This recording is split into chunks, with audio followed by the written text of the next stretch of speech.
There was a recent article on a website which will remain nameless because I think they're a bit too ridiculous.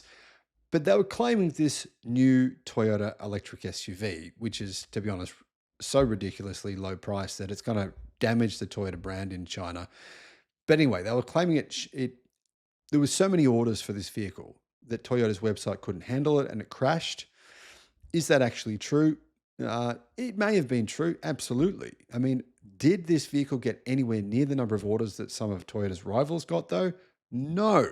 So maybe that just tells us that Toyota's website is crap in China. Not that the car is actually in high demand. That said, it probably is in high demand, just not as high demand as what Toyota would have hoped. Hello, my friends. Welcome to the channel. I'm Sam Evans. You're watching the Electric Viking. Great to have you with us. This new Toyota bZ3X SUV. It's a big car, big and ugly is my opinion, but it's incredibly good value. I know this is going to sound insane. It might be the best value car in the world. Would I buy one? Absolutely hell no. But honestly, it's insanely good value. And that means Toyota is losing a lot of money on every one they sell. So my advice is to everyone in China, buy one of these. Everyone, all 1.4 billion of you, put Toyota out of business. It'll be great. I mean, honestly, guys, they've got to be losing at least 10,000 US dollars on every single one of these that they sell. Why is Toyota doing this? Well, because they're losing market share in China. They're not perceived as an electric car brand. They're perceived as a brand that is internal combustion, Japanese, old school technology, old school software. It's basically Toyota trying to revamp the perception of the brand. So amazing value. But I do think it's damaging them because $15,000 for a car that's the same size as a Tesla Model Y, as an XPeng G6, it's sort of like, is this signaling to buyers saying we make crap cars, so they're really, really cheap? That's what it honestly looks like to me. Now, I understand being good value, but I think 20,000 US dollars, that'll still be amazing value, but it sort of just appears desperate when you're selling a car for 15,000 US dollars. I mean, that is this size of this car. And Toyota don't even make it either. Let's be honest. It's their joint venture partner, GAC, that make this car in China. But anyhow, the bZ3X it has 610 kilometers of range, CLTC, so about 500 kilometers in the longest range version. It's actually about the same size as the Geely EX5. It's 4.6 meters long, but it's pretty boxy. So the interior is going to be probably fairly spacious. 1,850 millimeters wide and 1,600 millimeters tall. Wheelbase is pretty long, 2,765 millimeters. It's front-wheel drive, which I'm not a fan of front-wheel drive in EVs. I don't understand it. But it has one motor. It sounds like it could be BYD's motor. It's a 150 kilowatt motor. But pay some more, you get 165 kilowatts, an extra 15 kilowatt. Wow. Top speed is 160 kilometers an hour. To give you some context, I've been in a Tesla Model Y, an XPeng G6 on a racetrack. I've been in numerous Seekers and I've done over 200. Very exclusive event here in Newcastle.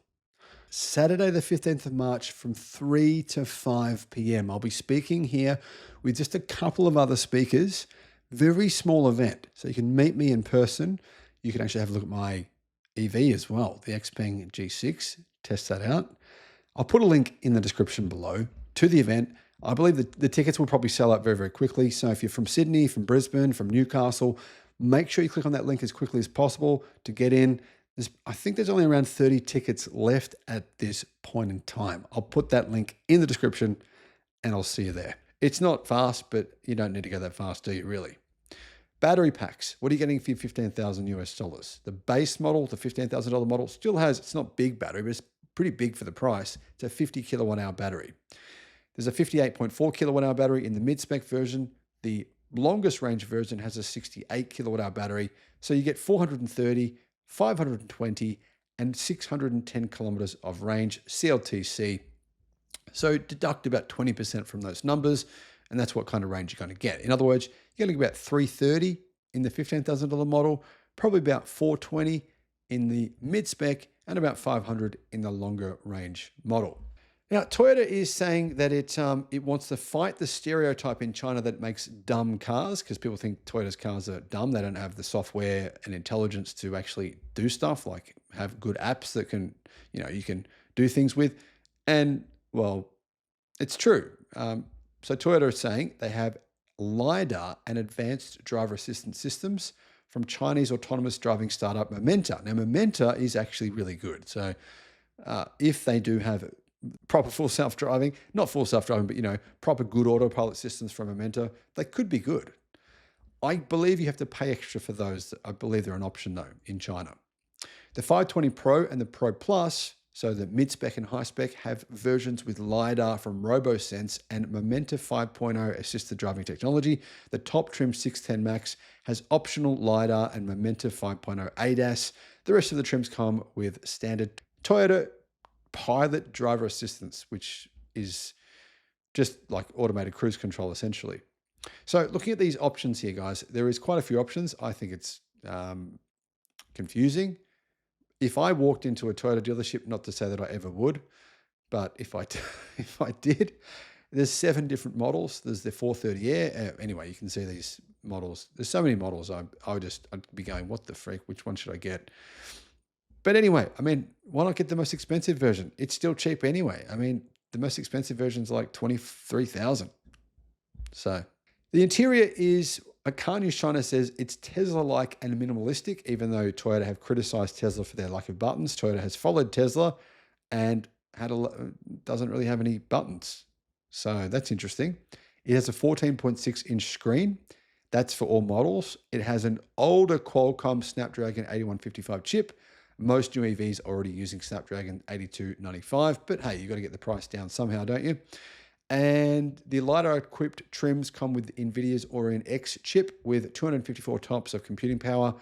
And the Toyota themselves say the bZ3X is the first car from the joint venture in China to have LiDAR.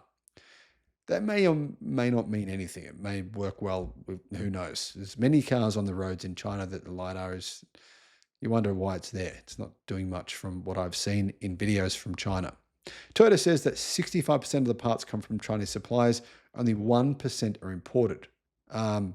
Those numbers are really weird. 65% come from Chinese suppliers, only 1% are imported. So where do the other 34% of the parts come from? Yeah. Okay. Now, this is currently a China-only car, but I'm guessing Toyota, when their sales start to go down over the next few years, they're going to start selling these cars outside of China. They cannot make EVs and compete on a global scale. That's why they don't do it. They have one EV they lose money on, the bZ4X. No one buys it, really, to be honest, in terms of global sales. It's minuscule sales. And as a percentage of Toyota sales worldwide, it's about, I think it's less than 1%. And that's the way Toyota like it, because Toyota doesn't like losing money. But here in China, they've obviously changed their minds. They're obviously very well aware that their rivals are destroying them on value and performance and software and everything. So Toyota has come in with this electric car at a price that is truly staggeringly low. In January, Toyota sold 3,510 units of this vehicle, which was up 45% year over year. Toyota says that within an hour of the launch, they got 10,000 orders and their server crashed. Now, as I said before, 10,000 orders, that's great, but it's nothing in comparison to their rivals. I mean, for example, the Xpeng Mona, I'm pretty sure they got over 50,000. The P7 Plus from Xpeng, more than that, is about 50,000. Xiaomi, over 100,000. Even, to be honest, even the Xiaomi SU7 Ultra Performance, which is their very niche model of car, even that got more than this, more orders than this did. Even then, I mean, Tesla Model Y apparently has got 200,000 orders. There's plenty of models. Zeekr 7X, apparently they got 70,000. So 10,000 is really not a big number. Maybe it is for Toyota though, in China. What do you think, guys? Is this the kind of car you'd own for this price? Honestly, for this price, it's sort of like you'd be hurting Toyota by buying one of them. It's funny. What do you think? Let me know in the comments.